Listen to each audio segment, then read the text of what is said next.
Бир айыл бир сомдон чогултса заманбап спортзал куруу эч ким ишенген эмес. Бирок кол жетпеген идея ашар жолу менен болгону 4 айда максатына жетип, бүгүн Куйручук айылынын тургундары көчөдө эмес, жаңы дзюдо залында машыгып жатышат. Дал ушундай имаратты куруу үчүн 4 ай аралыгында 3 миллион 200 миң сом топтолуп, жаштар көчөдө ушак, саясат, ичимдик менен эмес, спорт менен машыга баштады. Бул иштин аткарылышына ар бир тургун колунан келгенин кошту. Акчасы бары акчасын, малы бары коюн жетелеп чыкты. Малы жогу кара күчүн жумшап, апалар күн сайын жумушчуларга тамак жасап, аксакалдар батасын берип турду. Кеп башынан болсун. Бул иштин демилгечиси спорттун чебери Шатман Эсенбек уулу. Азия жана дүйнө биринчиликтеринин жеңүүчүсү. Шаарда окуп билим алгандан кийин өзүнүн туулган айылына кайтып келип, 30-40 баланы мектептин бир бөлмөсүндө машыктырып жүргөн. Шарт жок болсо да, анын шакирттери Кыргызстандын Азиянын мелдештеринде байгелүү орундарга жете баштаган. Жаштардын кызыгуусу өсүп жатканын көргөн Шатман айыл элин чогултуп, ата-бабалардын унутулуп бараткан ашарды жандандырууну сунуш кылган. Мурун көпүрө, арып, үй курууда эл ынтымак менен бири-бирине таянып, көпчүлүк менен оор жумуштарды кылганын угуп жүрөбүз го. Куйручук айылы ошол адатты кайрадан тирилтти.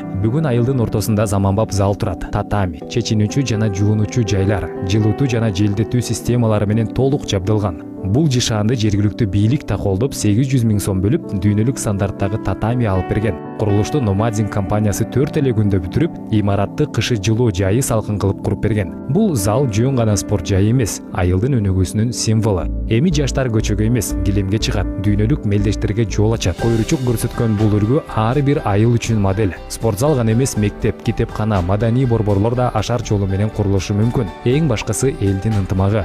Бир сом, бир жүрөк, бир максат бириккенде чакан салымда чоң натыйжа берет. Бүгүн айылдын борбордук аянтында боз үйлөр тигилип, конокторго улуттук тамак аш тартылып, район жетекчилери, дзюдо федерациясынын президенти, экс-министрлер, Азия жана дүйнө чемпиондору, айылдын мурдагы жана азыркы спорт чеберлери катышып, жаштарга дем берип, батасын беришти. Эми суроо, сиздин айылда ашар жолу менен эмне жасаса болот? Бул сыяктуу окуялар сизге дем берсе, каналыбызга катталыңыз, лайк басып, ой пикириңизди комментарийге калтырыңыз.